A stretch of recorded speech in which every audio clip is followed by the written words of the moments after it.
enseigne sur la dimension de l'épouse. Alléluia.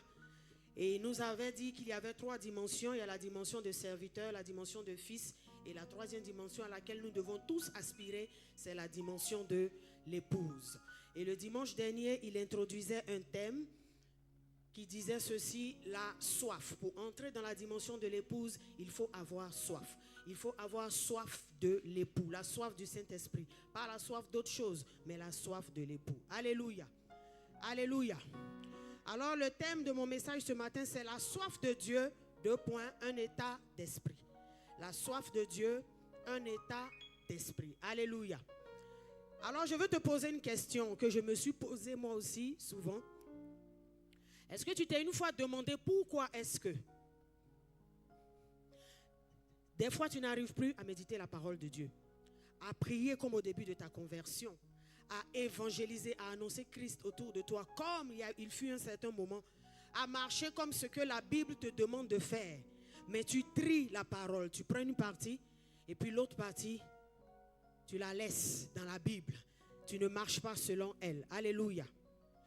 Est-ce que tu t'as demandé une fois, qu'est-ce qui fait que un même message entendu par plusieurs personnes, un certain nombre de personnes arrivent à être embrasées, transformées, alléluia, par le message, porter beaucoup de fruits, influencer, impacter l'environnement par le message. Et un autre groupe de personnes n'arrive pas. C'est-à-dire, c'est pas que leurs défis sont plus nombreux que ceux qui réussissent à transporter le message. C'est pas que les démons qui les attaquent sont plus coriaces que ceux qui attaquent ceux qui ont réussi à impacter, à être transformés par le message. Alléluia. Depuis un moment, quand je reçois les personnes ou quand les personnes m'appellent ou m'envoient un message, je n'arrive plus à prier, je n'arrive plus à méditer la parole. Je suis devenue lourde, je suis devenue paresseuse dans la prière.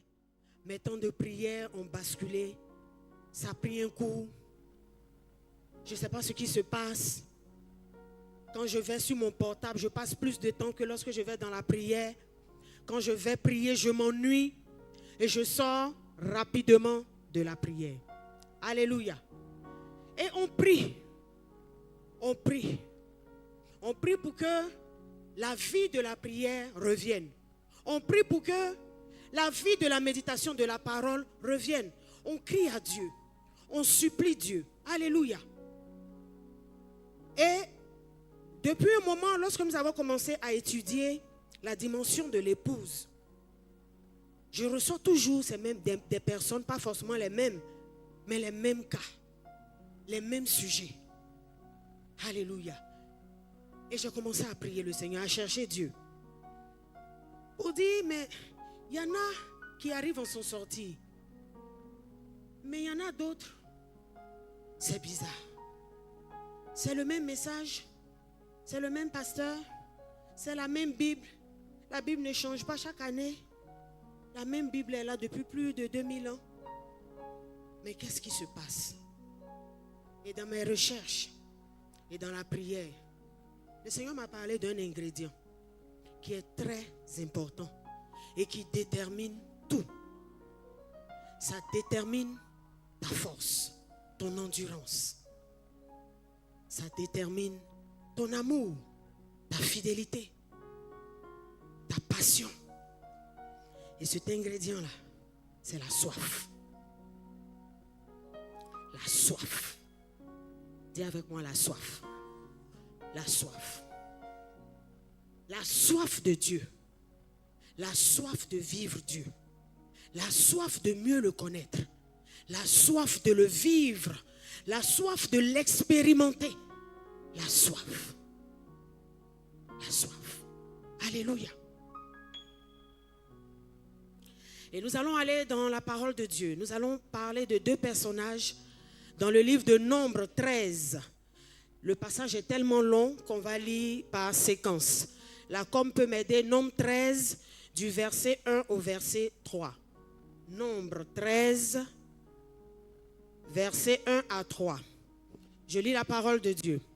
L'Éternel parla à Moïse et dit, envoie des hommes pour explorer le pays de Canaan, que je donne aux enfants d'Israël. Tu enverras un homme de chacune des tribus de leur père. Tous seront des principaux d'entre eux, c'est-à-dire les chefs des tribus. Moïse les envoya du désert de Paran, d'après l'ordre de l'Éternel. Tous ces hommes étaient choisis des enfants d'Israël.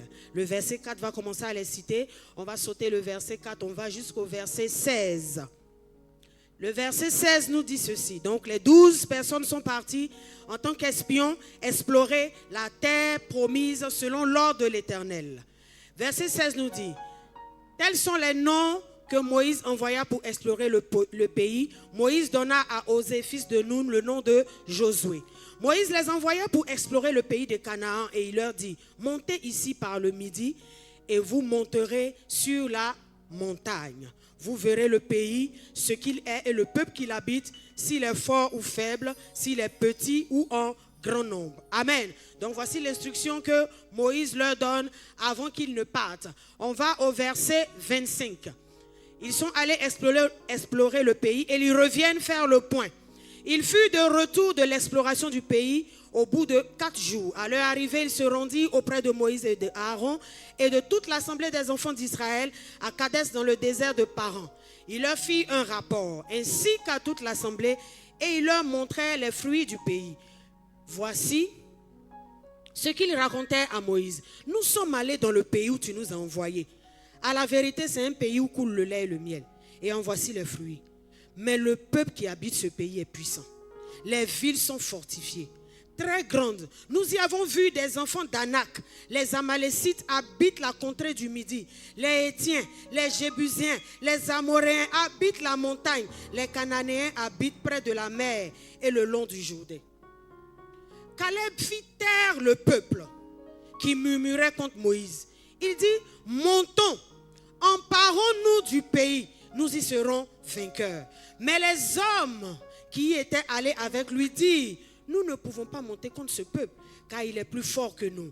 Et ils décrièrent devant les enfants d'Israël le pays qu'ils avaient exploré. Il dit, le pays que nous avons parcouru pour l'explorer est un pays qui dévore ses habitants. Tous ceux que nous y avons vus sont des hommes d'une haute taille. Et nous y avons vu les géants, enfants d'Anak et de la race des géants. Nous étions à nos yeux et à leurs propres yeux comme des sauterelles. On va au chapitre 14 du verset 6 à 9. Et parmi ceux, c'est-à-dire, il y a un groupe qui a raconté l'histoire. Comment est-ce que l'exploration s'est passée? Et voici un autre groupe qui va parler. Parmi ceux qui avaient exploré le pays, Josué, fils de Nun, et Caleb, fils de Jephuné, déchiraient leurs vêtements et parlaient ainsi à toute l'assemblée des enfants d'Israël. Le pays que nous avons parcouru pour l'explorer est un pays très favorable, est un pays bon, excellent. Si l'Éternel nous est favorable, il nous mènera dans ce pays et nous le donnera. C'est un pays où coule le lait et le miel. On va s'arrêter là. Alléluia. Alléluia. 2 catégories de personnes qui sont envoyées explorer la terre promise par l'Éternel. Ils vont sur ordre de Moïse. Moïse même qui a reçu l'instruction de l'Éternel.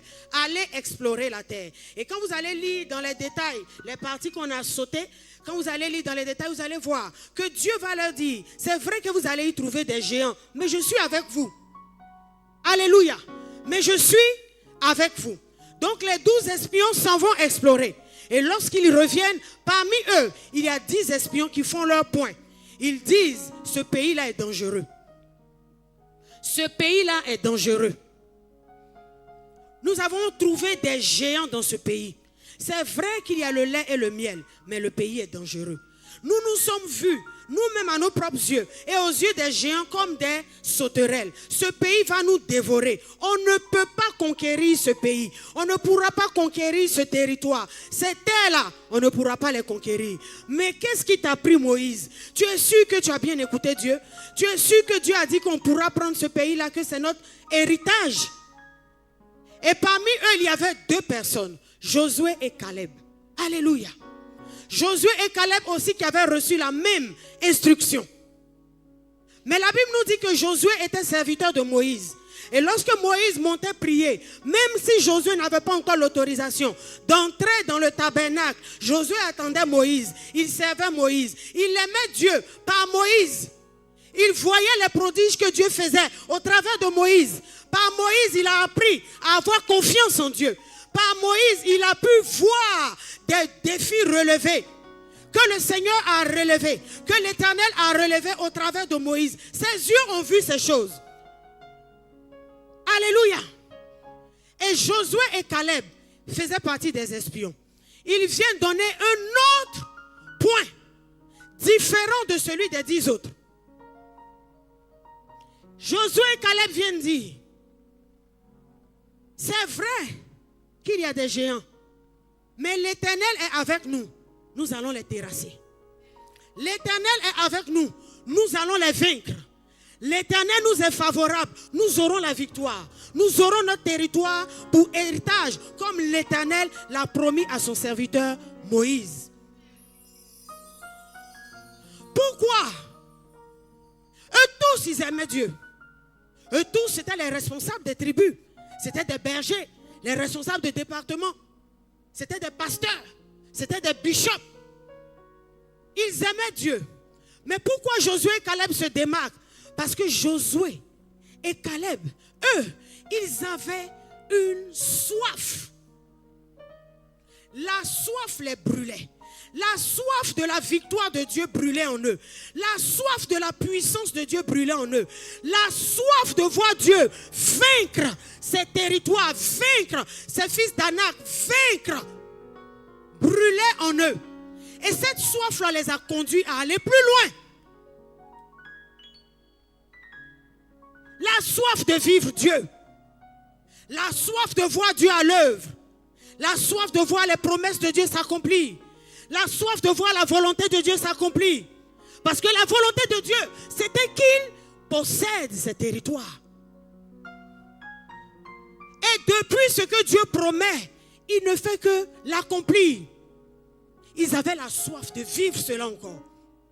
La soif de conquérir avec le Seigneur à leur côté.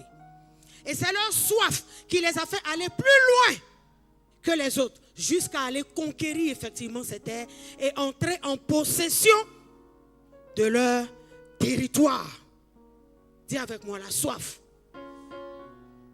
Et lorsque Jésus est venu sur terre, la même soif qu'avait animé Josué et Caleb animait Jésus.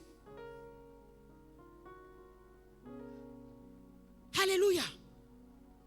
Jésus avait soif de manifester la volonté de Dieu. Au point où lorsque ses disciples lui ont dit, apprends-nous à prier. Il leur a dit, quand on prie, on ne commence pas par je veux mariage, je veux enfant, je veux voiture. On dit, notre Père qui es aux cieux, que ton nom soit sanctifié. Là où je suis là, il faut que ton nom soit glorifié. Il faut que ton nom soit connu. Il faut que ton nom soit aimé. Il faut que ton nom soit célébré. Que ton règne vienne. Que ce soit ta gloire qui soit vue. Que ce soit ta domination qui soit. Que ta volonté soit faite sur la terre comme elle est faite au ciel. Je veux ta volonté. Que ce que tu veux au ciel s'accomplisse sur la terre. Ce que tu veux pour moi, que ce soit cela qui s'accomplisse dans ma vie. Qu'autour de moi, l'on sache que tu es un Dieu vivant. Que ce que tu dis arrive. Que tu transformes encore. Que tu guéris encore. Que tu es vivant. Et même lorsque les disciples lui disent, il faut qu'on mange. Il dit, moi, ma nourriture, c'est de faire la volonté de mon Père. La volonté de celui qui m'a envoyé. Je n'ai pas un autre plan de carrière. Ma nourriture, mon projet, c'est de faire la volonté de mon Père. Jésus avait soif. Même Gethsemane, qui était un défi terrible, n'a pas pu l'arrêter. Pourquoi? Parce qu'il avait soif d'accomplir la volonté de Dieu. Il avait soif d'honorer le nom de celui qu'il avait envoyé. Il avait soif. Et si toi aussi tu veux manifester le Christ, tu veux vivre le Christ, tu dois avoir cette même soif. Tu dois avoir soif de Christ. Mais lorsqu'on te dit allons à la prière, demain il y a culte, c'est déjà dimanche. Je suis rentré tard hier. Je suis fatigué. Je ne pourrai pas aller au culte. Je suis fatigué. Tu n'es pas fatigué. Tu n'as pas soif. C'est le manque de soif. Alléluia. C'est parce que tu n'as pas soif. Quand quelqu'un a soif, même si on lui dit l'eau se trouve à des dizaines de kilomètres, il va aller parcourir les dizaines de kilomètres juste pour avoir de l'eau à boire. Si on prend l'exemple des autres soifs, soif de mariage, soif d'enfant, soif de travail, toi-même regarde les temps de jeûne que tu prends.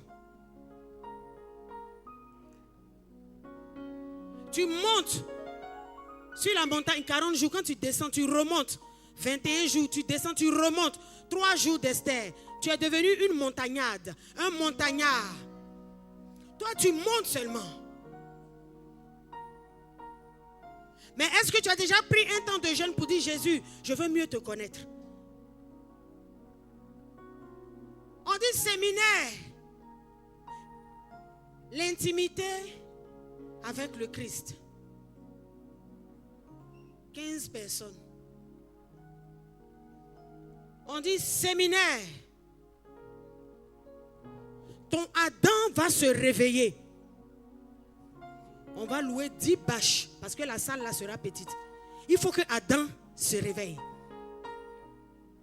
Même si on ne t'a pas demandé de venir en jeûne, toi-même tu jeûnes. Jeûne sec. Adam doit se réveiller. Mais l'intimité avec le Seigneur là, le thème, ça ne fait pas Jean quoi. C'est trop spirituel. La Bible dit dans le psaume 42, le verset 2. Comme une biche soupire après des courants d'eau, ainsi mon âme soupire après toi. Oh Dieu! La biche dans le désert, la biche en Israël, elle ne vit que par rapport au point d'eau qu'elle trouve. Elle cherche sous le soleil brûlant, dans le désert. Elle cherche un point d'eau parce qu'elle veut boire pour vivre. Elle soupire après un point d'eau.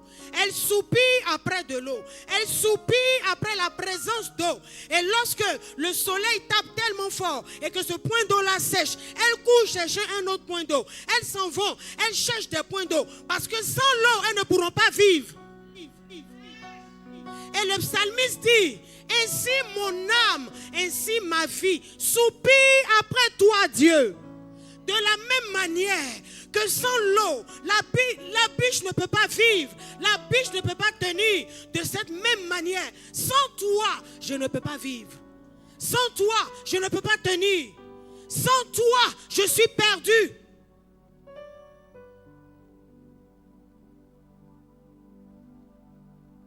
Tu aimes ce que Dieu donne. Mais lui-même, tu ne l'aimes pas.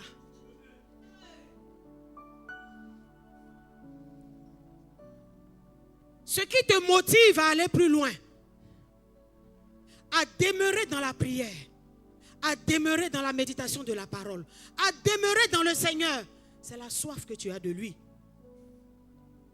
Si tu as soif du mariage, lorsque le mariage va tarder, tu risques de lâcher la main de Dieu. Tu seras dans l'église, mais il y a longtemps que tu aurais lâché la main de Dieu. Tu vas venir juste pour la forme. Si tu as soif de l'enfantement et que l'enfantement tarde, tu vas lâcher la main de Dieu. Tu vas abandonner le Seigneur. Le psalmiste dit quoi? Mon âme a soif de Dieu. Mon âme n'a pas soif de mariage. Mais si Dieu donne, je prends. Sinon, ce dont mon âme a soif, c'est de Dieu. Et de quel Dieu? Pas de n'importe quel Dieu. Du Dieu vivant. Le Dieu qui est vivant. Le Dieu qui entend. Le Dieu qui parle. Le Dieu qui répond. Le Dieu qui vit. C'est de ce Dieu-là que mon âme a soif. Alors comme une biche se promène, court de lieu en lieu pour chercher à boire, pour vivre, pour survivre, mon âme court, mon âme te cherche, mon âme soupire après toi parce que je veux vivre, je veux te vivre, je veux mieux te connaître, je veux t'expérimenter, je veux t'entendre, je veux être avec toi. Alléluia.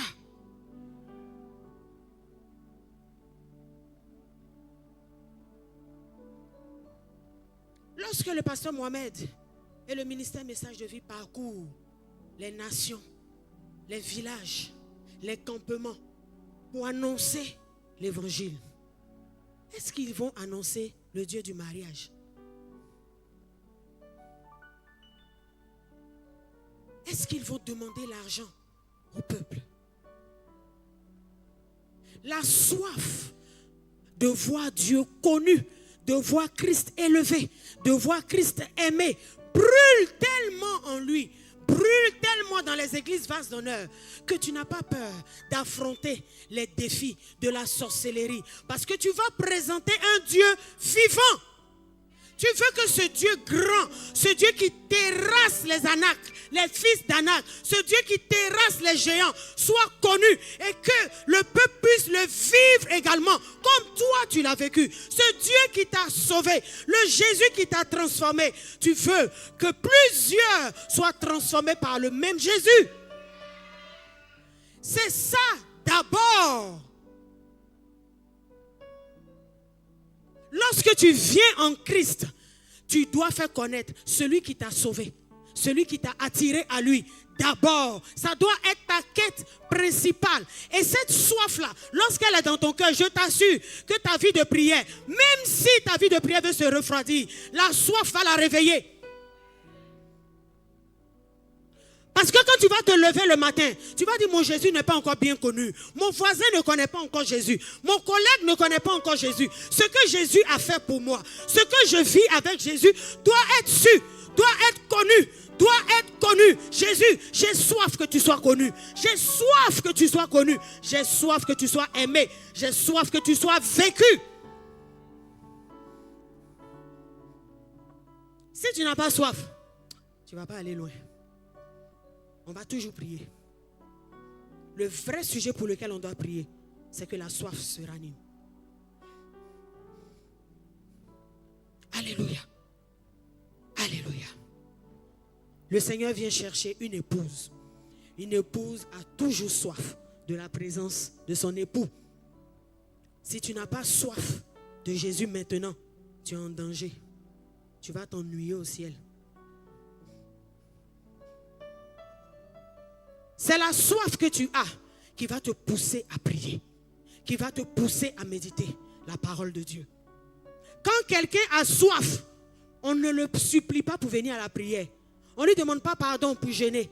On ne lui demande pas pardon pour venir au culte. Lui-même, il crée des veillées de prière sans faire exprès. C'est-à-dire que tu n'as pas prévu de veiller, puis tu es en train de prier.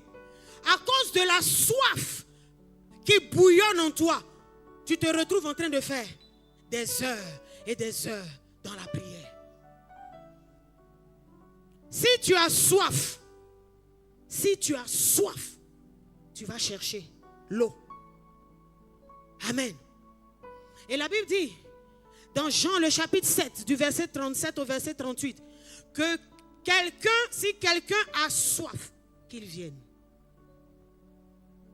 Si quelqu'un a soif, qu'il vienne. Ce verset-là s'adresse à quelqu'un. Ça ne s'adresse pas à un prophète. Ce n'est pas pour le pasteur. Ce n'est pas pour les bishops seulement. C'est pour quelqu'un. Et donc si tu fais partie de ce quelqu'un, C'est de toi que le verset parle.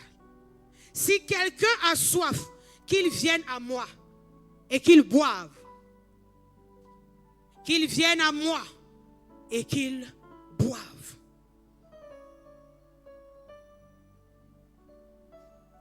Il dit à la suite, et des fleuves d'eau vive couleront de son sein.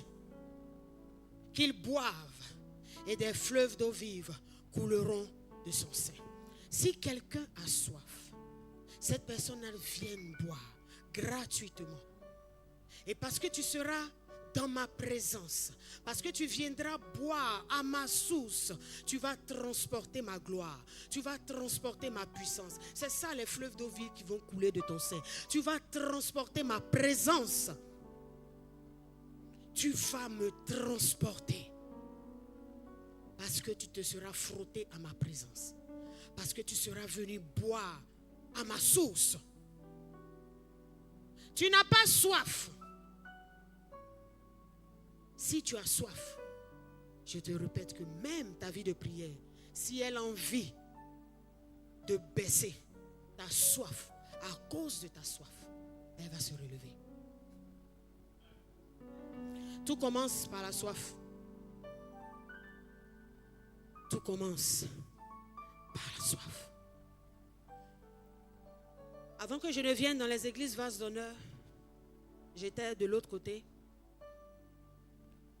Et de l'autre côté même où j'étais dans un groupe qu'on appelait le Renouveau Charismatique. Vous savez que c'est un groupe qui est assez vivant, l'autre côté. Et puis, un jour, j'étais seule dans ma chambre et j'ai commencé à faire une prière. J'ai dit, Seigneur, je veux mieux te connaître. Parce que quand j'étais de l'autre côté, j'étais de ceux qui disaient aux gens, ne vous approchez pas des évangéliques. Ils vont vous faire un lavage de cerveau. Et un jour, je suis rentrée dans ma chambre, je priais et j'ai dit, je veux te connaître. J'ai besoin de toi. Je ne veux pas me perdre. Je veux te connaître. Jésus, fais-moi te connaître. Jésus, fais-moi te connaître. Je veux voir qui tu es. Je veux voir, est-ce que je suis sur le bon chemin? Je veux voir, parce que je veux te plaire. Je ne sais pas comment je vais faire pour te plaire. Montre-moi comment on fait. Et je lis la parole de Dieu. Je suis tombée sur un passage, je crois dans Ézéchiel, qui parlait d'un démon qu'on appelle la reine du ciel. Ça m'a fait tic parce que nous aussi, de l'autre côté, il y a quelqu'un qu'on appelle la reine du ciel. Et donc je suis allée voir les autres frères. Je ne sais pas ce qui m'a pris ce jour-là. Je suis allée me renseigner. Mais pourquoi ce verset dit tant alors que nous on dit tant? On me donne des brochures. Des brochures, des brochures. Je lis les brochures, je lis la Bible. Je dis finalement, je suis allé voir un responsable de là-bas. Ils m'ont dit la même chose. Personne ne me donne un verset qui va contredire mes interrogations. Je cherchais le Seigneur. Je pleurais les nuits.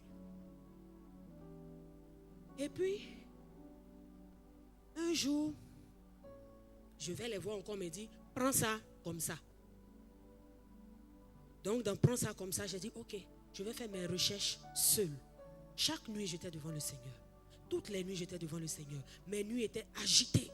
Je me lève en sursaut, je pleure. Seigneur, montre-moi, mais pourquoi ça là? Mais pourquoi si? Et le Seigneur va me montrer un songe. Et dans le songe, je suis dans une maison, il y avait beaucoup de boue. Je suis dans la maison, je suis étonnée qu'il y ait de la boue dans la maison. Et je suis là, mais je tiens à rester là. Je tiens à rester dans la maison. Je ne veux pas quitter. À cause de un certain nombre d'attachements et tout ça, je ne veux pas quitter. Donc, je prends un drap blanc, je pose sur la boue, et puis je me dis que je suis en sécurité, au moins c'est blanc. Et la boue finit par salir le drap blanc. Je multiplie les draps, la boue salit. Je me réveille, je ne comprends pas. Je dis, mais ça là c'est quoi encore? Je suis dans une affaire de ciel, reine du ciel, que je ne comprends pas. Je viens maintenant dans la boue, je mets un drap blanc dans la boue, mais c'est par rapport à quoi? Et sur 3 nuits, je faisais le même songe. C'est-à-dire que j'ai demandé au Seigneur finalement, qu'est-ce que ça signifie? Je vous assure que mes nuits étaient agitées. Je pleurais chaque nuit, je dors mal. C'est-à-dire qu'on dit 22h, mon cœur bat parce que je sais que je ne vais pas dormir. Je vais pleurer jusqu'à 6h. Montre-moi, montre-moi, montre-moi, dis-moi. Et c'est comme le Seigneur met dans mon esprit que tu es dans une maison que tu refuses de quitter à cause de certains attachements émotionnels. J'ai dit, je dois quitter. Et c'est pas moi qui disais aux gens, on ne quitte pas. C'est pas moi qui ai dit aux gens, ne vous approchez pas de temps. Je quitte là. Et puis quand je quitte, je dois aller où? Non. Entre-temps, j'avais une de mes cousines qui fréquentait une assemblée. Et à chaque fois quand je vais la voir, je porte mon collier avec une grosse croix ou la tête d'un médaillon là. Et puis je m'en vais. C'est-à-dire qu'il ne faut même pas qu'elle pense qu'elle peut faire quelque chose. Donc je m'en vais, je suis avec elle. Chaque fois que je dois la rencontrer, je veille à ce que la croix soit bien dehors. Pour qu'elle voie bien et qu'elle sache ma position. Donc à chaque fois on se voit, on priait pour des sujets, pour tout et pour rien. Mais ce sujet-là, on ne touche pas. Et un jour, je fais un songe. Je retourne dans la même maison, salle là. Cette fois-ci, je voulais balayer, laver la maison. Donc je prends de l'eau, je verse. Je prends l'eau, je balaye, la boue revient. Je verse l'eau, je balaye, la boue revient. Finalement, j'étais fatiguée. Donc j'ai déposé ses pieds, seaux et tout ça. Et je suis rentrée dans une douche. Et dès que je suis rentrée, il y a une eau qui a commencé à couler sur moi. C'est-à-dire, quand les femmes se lavent là, on évite que l'eau mouille les cheveux. Mais je ne pouvais pas éviter. Ça m'a trempée, ça m'a complètement lavé. Quand je suis sortie, je me suis habillée. Et puis je suis sortie de la maison en question. Et je me suis dirigée dans un endroit que je ne connais pas. Je marchais dans l'endroit. Et arrivé un moment, je vois une voiture qui est garée devant une porte. Une Mercedes bleu roi. Les C10 là. Avant là, c'était immatriculé 6414 CZ01. C'est en fin 2002. Et il y a un monsieur qui sort de la voiture. Et le monsieur m'appelle par mon prénom. Il me dit, Carmen, viens. Donc je suis le monsieur et puis on rentre dans une autre maison et je me réveille. Donc quand je me réveille, trouble encore. J'ai dit, moi-même là, on me répond quand? Oh, on m'avait déjà répondu sans que je ne sache. Et ce jour-là, je rencontre... je priais. Et puis un jour, ma cousine en question me demande de l'accompagner faire une course. Alors que quand on se voit soit chez elle, soit chez moi, mais on ne se voit pas dans une église de quelqu'un. Donc je vais la rencontrer, on est censé aller faire la course. Elle dit, avant d'aller faire la course, on va récupérer quelque chose à l'église. Et puis on s'en va. Je dis, ok. Donc on s'en va, moi je vais l'attendre dehors et puis on va aller récupérer sa chose venue. On s'en va, on rentre dans le quartier. Dès qu'on rentre dans le quartier, mon esprit fait tic. J'ai dit, ici là je suis déjà venu.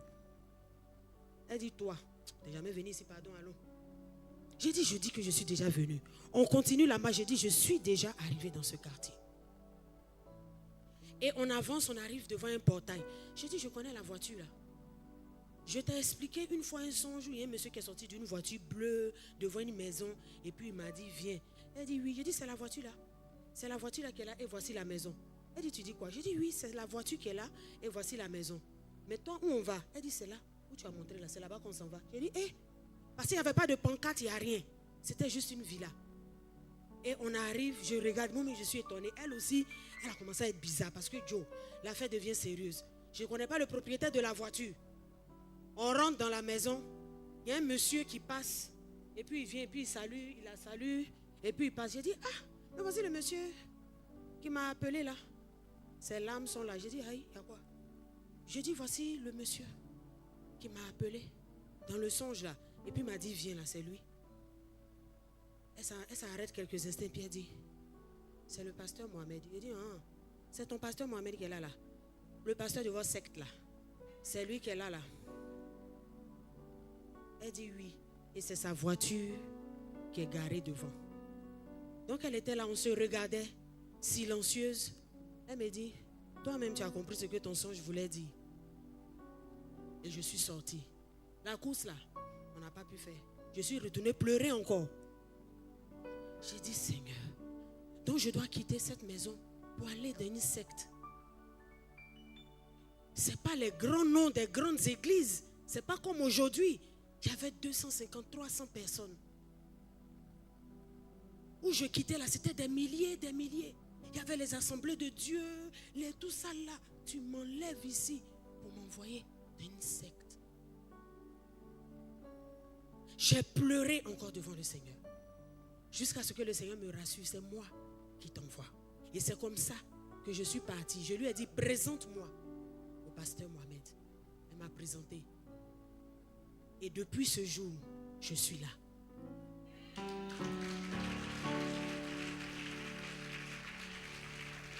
Qu'est-ce qui a fait que Dieu m'a parlé? J'avais la soif. J'ai dit, je veux te connaître. Je ne veux pas me tromper. Ne permets pas que je me perde. Est-ce que tu fais cette prière-là? Est-ce que tu pries comme ça? Ce rassemblement-là est appelé le culte des assoiffés de Dieu. Est-ce que tu as soif de vivre Dieu? Est-ce que tu as soif de le connaître? Au-delà de ce qu'il peut donner, est-ce que lui-même tu le veux? Est-ce que lui-même tu le désires? Je t'assure que si tu le désires, ce n'est pas tous les démons que le MRS aura à chasser. Ta soif va chasser des démons de ta vie. Ta soif de Dieu va résoudre plusieurs problèmes dans ta vie. Ta soif de Dieu va attirer à toi des connexions. Pourquoi? Parce que Dieu ne va pas vouloir que tu te trompes. Aujourd'hui, les gens disent, je vais faire tous mes moyens pour réussir ma carrière. Tous mes moyens pour réussir mon mariage. Tous les moyens. Je ferai tout ce qu'il faut. Je t'assure, on encourage ça. Mais c'est une erreur. La bonne prière, quand tu es un enfant de Dieu, tu dois dire, je dois par tous les moyens trouver Dieu. Parce que la Bible dit, dans le psaume 14, le verset 2, que Dieu cherche s'il y a quelqu'un qui est intelligent et qui le cherche. Et lorsqu'il va se laisser trouver par toi, il dit, le Saint-Esprit, lorsqu'il descendra, te conduira dans la vérité tout entière. Lorsque tu auras trouvé Dieu, le Saint-Esprit va t'aider à réussir ta carrière. Le Saint-Esprit va t'aider à réussir ton mariage. Le Saint-Esprit va t'aider à réussir tes projets. Le commencement, c'est Dieu. Le commencement, ce n'est pas ton commerce.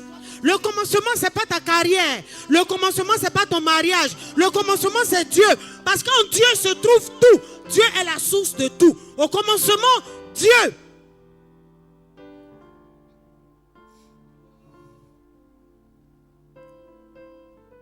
Satan a détourné ta soif. Il a détourné ta soif vers des soifs superficielles. Aujourd'hui, on est rempli dans l'église. Mais beaucoup s'ennuient. Pendant qu'ils sont assis là, il y a beaucoup qui s'ennuient.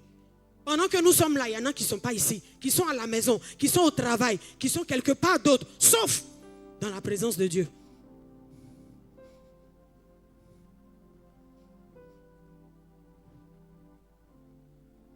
Cherche Dieu. Si quelqu'un a soif, qu'il vienne. Si ce matin tu as soif, Jésus t'appelle. Il te dit viens. Ce matin le Seigneur m'a envoyé. L'Esprit de Dieu est sur moi pour t'annoncer une bonne nouvelle. Dieu est venu réveiller ta soif ce matin. Il est venu te refocaliser, rediriger ta soif sur l'essentiel, le Saint-Esprit. Aie soif de Dieu. Cherche Dieu d'abord. Matthieu 6, le verset 33 dit ceci. Cherchez premièrement le royaume de Dieu et sa justice. Et les autres choses vous seront données par-dessus. Pas que Dieu ne va pas te donner, mais il dit en premier, moi, et je te donnerai les autres choses par-dessus. On a déplacé, on a déformé le verset. On cherche premièrement les autres choses et puis Dieu en dernière position. Quelle est ta soif? Si tu veux connaître ta soif, écoute-toi prier. Quand tu pries, toi-même écoute ta prière. Tu vas voir de quoi tu as soif. Tu vas voir sur quoi ta soif est focalisée. Écoute ta propre prière. Je t'assure, quand on donne les sujets de prière, prions pour plus d'intimité avec le Seigneur. Il faut passer dans les rangées, tu vas écouter. Les gens ne prient pas pour ton sujet. Ils prient pour leur sujet. Tu entends, certains vont dire, Seigneur, j'ai besoin de toi. Tu entends d'autres vont dire, souviens-toi de mon mariage là-haut. On dit, prions pour plus d'intimité avec le Seigneur. Ils ont soif d'autre chose. Ils n'ont pas soif de Jésus. L'épouse a soif de son mari. A soif d'être dans la présence de son mari. Les femmes qui sont mariées là, elles savent de quoi je parle. Jésus est notre époux. Jésus est nous tous ici, notre époux. Nous sommes l'épouse. Quel genre d'épouse es-tu? Celle-ci qui on doit travailler tous les matins les billets ou celle qui recherche la présence de son époux? Celle qui s'attend aux bénédictions sans l'époux. L'époux ne l'intéresse pas, il peut voyager. Mais tant qu'il laisse les chèques, ça va, ça suffit. Quel genre d'épouse es-tu? Le Saint-Esprit vient nous rappeler à l'ordre ce matin. Refocalise ta soif sur Dieu. Refocalise ta soif sur Dieu. Refocalise ta soif sur Dieu. Alors si tu es au milieu de nous ce matin et que toi-même tu sens que tu t'es défocalisé pendant un moment, c'est ce qui t'a affaibli dans la prière, c'est ce qui t'a affaibli dans la méditation, parce que ta soif s'est défocalisée. Reviens à ton premier amour. Reviens au début où tu avais tellement soif de Dieu, tu le cherchais tellement. Soupire après cette soif. Soupire après cela. Et tu vas voir que ta vie, tu vas commencer à être réveillé. Tu vas commencer à revivre. Si tu es parmi nous ce matin et que tu sens que tu as été défocalisé, tu vas juste te tenir debout. Et nous allons ensemble demander la grâce de Dieu. Que la soif de Dieu revienne dans ton cœur. Mais si tu sais, je parle des assoiffés, ceux qui ont soif de Dieu. Mais si tu n'as plus soif, tu peux rester assis. Mais si tu veux que ta soif augmente, ta soif de Dieu augmente, tu peux également te tenir debout.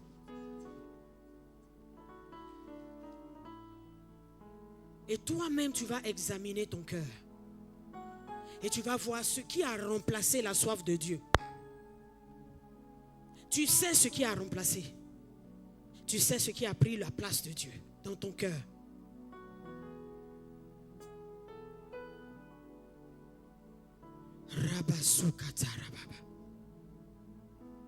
Dieu se laisse trouver par ceux qui ont soif de lui. Comme il m'a laissé le trouver à cause de la soif que je lui ai exprimée, il se laisse trouver également par toi. Si quelqu'un a soif, qu'il vienne et qu'il boive. Élève la voix et dis au Seigneur, je me répands parce que j'ai détourné ma soif de toi sur d'autres soifs. Aujourd'hui, ton esprit me ramène à l'ordre. J'ai besoin de toi. J'ai besoin de toi. Je veux plus de toi. Élève la voix et prie le Seigneur. Élève la voix et prie le Seigneur. Chacun prie pour sa part. Chacun prie pour lui-même. Élève la voix et prie le Seigneur. Seigneur, délivre-nous de la soif des choses superficielles. Délivre-nous de la soif des choses secondaires. Délivre-nous de la soif des choses superficielles. Oh Seigneur, ce matin nous sommes devant toi. Nous avons besoin de toi. Ramène notre soif. Ramène notre soif de toi. S'il te plaît, Papa, ramène notre soif de toi. Ramène notre soif de toi. Élève la voix et prie le Seigneur. Supplie le Seigneur. Supplie le Seigneur ce matin. Supplie le Seigneur ce matin. Ramène, Seigneur, ma soif de toi. Que mes regards soient tournés vers toi. Que mon cœur soit attaché à toi et non aux choses superficielles. Ramène-moi sur ta parole. Ramène-moi sur le chemin qui mène à toi. Ramène-moi, Seigneur. Oh Dieu, oh Dieu, oh Dieu. Toute autre soif dans mon cœur est une idole. Toute autre soif dans mon cœur est une idole. Oh, tu es un Dieu jaloux. Oh, tu es un Dieu jaloux. Tu n'acceptes pas d'autres dieux. J'ai adoré le mariage. J'ai adoré l'enfantement. J'ai adoré ma carrière. J'ai adoré d'autres choses. Oh, j'ai fait de ces choses des idoles dans mon cœur. Pardonne-moi. Je te supplie, Père. Ramène-moi sur ta parole. Restaure ma soif de toi. Réveille notre soif ce matin. Nous voulons te voir. Nous voulons te vivre. Nous voulons mieux te connaître. Nous voulons réjouir ton cœur. Nous voulons te faire plaisir. Ramène notre soif. Nous voulons te chercher premièrement. Toi d'abord. Toi la source de la vie. Toi la source de la respiration. Toi la source du souffle. Toi la source de l'oxygène. Toi la source de toute bénédiction. Nous te voulons toi d'abord. Premièrement toi. Nos cœurs soupirent après toi. Nos cœurs soupirent après toi. Nos cœurs soupirent après toi ce matin. S'il y a un assoiffé de Dieu dans cette salle, est-ce qu'il peut juste lever les mains vers le Seigneur? Et dis-lui, Père, je m'abandonne à toi ce matin. Je m'abandonne à toi ce matin. Rectifie mes erreurs, je t'en prie. Rectifie mes erreurs, je t'en supplie. Et fais-moi la grâce. Fais-moi la grâce de mieux te connaître. Fais-moi la grâce d'être réveillé. Fais-moi la grâce, oh Abba. Je t'en supplie ce matin. Je t'en supplie ce matin. Je t'en supplie ce matin. Prends la décision de te détourner de toute autre soif que tu avais auparavant, avant aujourd'hui. Prends la décision de t'en détourner et de te focaliser sur le Seigneur. Prends cette décision et tu vas voir que son esprit va t'aider. Son esprit va t'aider à le chercher dans la prière, dans les jeûnes, dans la parole de Dieu. Son esprit va t'aider à le chercher, à mieux le connaître pour le vivre, à parler de lui autour de toi. L'Esprit de Dieu va enlever la timidité qui était venue s'asseoir parce que ta soif de Dieu avait cessé. L'Esprit de Dieu va enlever cette timidité et te redonner la force pour évangéliser, pour gagner des âmes, pour parler de Jésus, la force pour vivre Jésus dans ton travail, au milieu de tes amis. Tu te caches, tu ne veux pas qu'on sache que tu es chrétien, tu ne veux pas qu'on sache que tu marches avec Jésus. Tu rentres dans des causeries futiles parce que tu ne veux pas qu'on sache que tu sers un Dieu saint, un Dieu vivant, que tu suis Jésus. Parce que pour toi, c'est trop ringard. Tu n'es pas à la page quand tu suis Jésus. Ce matin, humilions-nous sincèrement. Demandons l'aide de Dieu. Dis-lui, Jésus, je ne veux pas me tromper. Je ne veux pas me tromper. Ne me laisse pas me tromper. Ne me laisse pas me tromper. Ne me laisse pas prendre un autre chemin. Ne me laisse pas boire une autre eau que la tienne. Ne me laisse pas boire une autre eau que la tienne.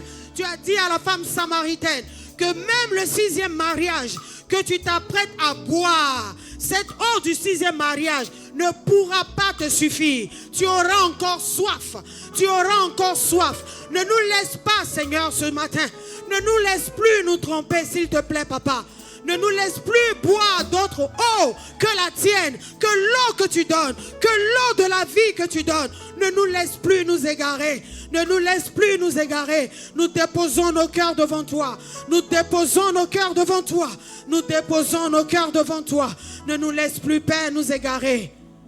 Apprends-nous à te chercher. Apprends-nous à te chercher avec soif. Apprends-nous à te chercher. Apprends-nous à te chercher. Apprends-nous à te chercher. Apprends-nous à te chercher. Si tu crois que tu as prié et si tu crois que tu as reçu de Dieu, ce matin, tu vas élever la voix maintenant, tu vas lui dire merci. Parce qu'à partir d'aujourd'hui, quelque chose de nouveau se passe dans ta vie. À partir de ce culte, quelque chose de nouveau. Un réveil arrive dans ta vie de prière et de méditation, dans ta recherche du Seigneur. Alors déjà, rends grâce à Dieu. Rends grâce à Dieu pour ce qu'il a fait. Rends grâce à Dieu pour ce qu'il vient de te faire. Rends grâce à Dieu pour ce qu'il vient de te faire. Cette prière est une prière pour les assoiffés de Dieu. C'est une prière pour les assoiffés de Dieu. Pas simplement pour des croyants, mais pour des croyants assoiffés. Pas seulement pour des responsables, mais pour quelqu'un qui a soif. Pour quelqu'un qui veut Dieu. Pour quelqu'un qui cherche Dieu. Pour quelqu'un qui soupire après le cœur de Dieu. Tu n'arrives plus à aimer comme la Bible te le demande. Parce que ta soif de Dieu a été détournée par autre chose. Oh, que cette soif revienne. La soif de Dieu revient dans ton cœur. La soif de Dieu revient dans ton cœur. Dieu revient au centre de tes priorités. Il revient au centre de tes priorités. Il redevient le premier. Il reprend la première place maintenant. Au nom de Jésus. Au nom de Jésus. Au nom de Jésus. Au nom de Jésus. Est-ce que quelqu'un qui a été visité ce matin peut rendre grâce en acclamant le Seigneur et se rasseoir dans sa présence? Alléluia. Je veux nous demander lorsque nous allons rentrer chez nous, que ce soit notre sujet, que ce soit ton sujet de prière.